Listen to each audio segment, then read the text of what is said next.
thủy ly vốn dư thinh thinh sầm phăng la la mà cơ hào lũy mà na mà ninh la ca tê ô thủy ly yar khô thinh thinh sầm phăng la la yêu lấy cái gì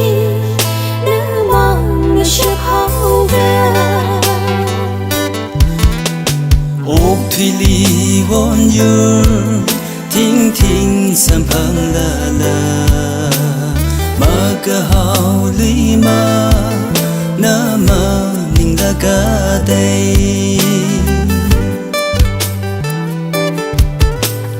ô thủy ly yar khô thinh thinh sầm phăng la la yêu lấy cái gì na mong na sẽ hậu ga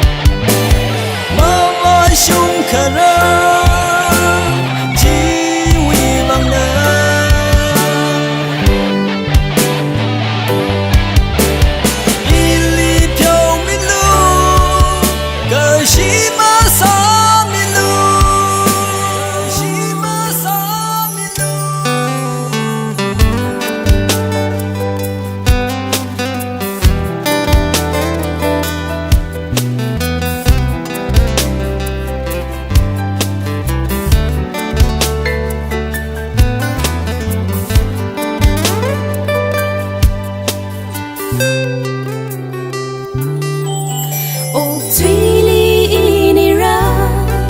sầm phăng ra da ma paling ô thủy ly ini ra sầm phăng ra da ma paling ô thủy ly ini ra sầm phăng ra da ma paling ô thủy ly ini ra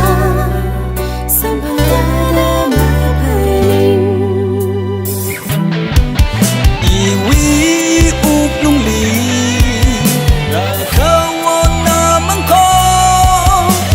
chạy lũy ở xa này xa mong ngờ chạy lũy ở xa này xa ô thủy ly yar khô thinh thinh sầm phăng la la yêu lấy cái gì na mong na sẽ hậu ga ô thủy ly vốn dư thinh thinh sầm phăng la la mà cơ hào lũy mà na mà ninh la ca tê